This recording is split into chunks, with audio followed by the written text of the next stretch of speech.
కాలేజెస్ని తీసుకురావాలని అనుకున్నారు. అందులో ఈ సంవత్సరము దాంట్లో ఒక 5 మెడికల్ కాలేజెస్ విజయనగరము, నంద్యాల, ఏలూరు, మచిలీపట్నము, రాజమండ్రి ఈ 5 మెడికల్ కాలేజెస్కి సంబంధించి ఎన్ఎంసీ క్లియరెన్సెస్ అన్నీ కూడా రావటం జరిగింది.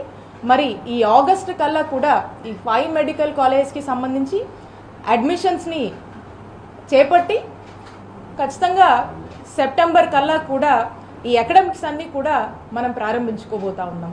మీ అందరూ కూడా అర్థం చేసుకోవచ్చు, మన ఆంధ్రప్రదేశ్ రాష్ట్రము ఏర్పడ్డప్పటి నుంచి కూడా చూసినట్టయితే ఎవ్వరు కూడా ఇంత సాహసం చేయనటువంటి విధంగా ఈరోజు మా గౌరవ ముఖ్యమంత్రి వర్యులు శ్రీ వైఎస్ జగన్మోహన్ రెడ్డి గారు మరి ఈ మెడికల్ కాలేజెస్ని ఏర్పాటు చేయాలి, ఈ మెడికల్ కాలేజెస్ని తీసుకురావాలి, ఈ రాష్ట్ర ప్రజలందరికీ కూడా ఒక మెరుగైన వైద్య సేవలు, ఈ టెరిషరీ కేర్ని బలోపేతం చేయాలి అనే ఒక దృఢ సంకల్పంతో, ఎంతో కమిట్మెంట్తో, చిత్తశుద్ధితో మరి ఈరోజు పనిచేశారు. కాబట్టే ఇంత పెద్ద సక్సెస్, ఇంత పెద్ద విజయము సాధ్యమైందని చెప్పి ఈ సందర్భంగా తెలియజేస్తా ఉన్నాను.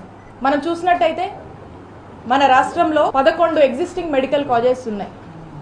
ఈ 11 ఎగ్జిస్టింగ్ మెడికల్ కాలేజెస్కి గాను మరి మన ముఖ్యమంత్రి గారు ఏదైతే 17 మెడికల్ కాలేజెస్ ఈ రాష్ట్రంలో తీసుకురావాలనుకున్నారో మొత్తం కూడా కలిపితే 28 మెడికల్ కాలేజెస్ మన రాష్ట్రంలో రానున్న కాలంలో రాబోతా ఉన్నాయి.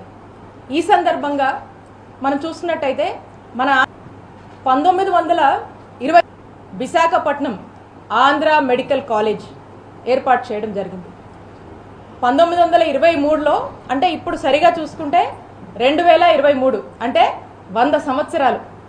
మరి 1923 నుంచి మెడికల్ కాలేజ్ మనకు ఉన్నాయనే ఒక రెఫరెన్స్ హిస్టరీ మనకు ఉంటే ఈ 100 సంవత్సరాల్లో మన రాష్ట్రానికి మనకున్నది 11 medical college, existing medical college.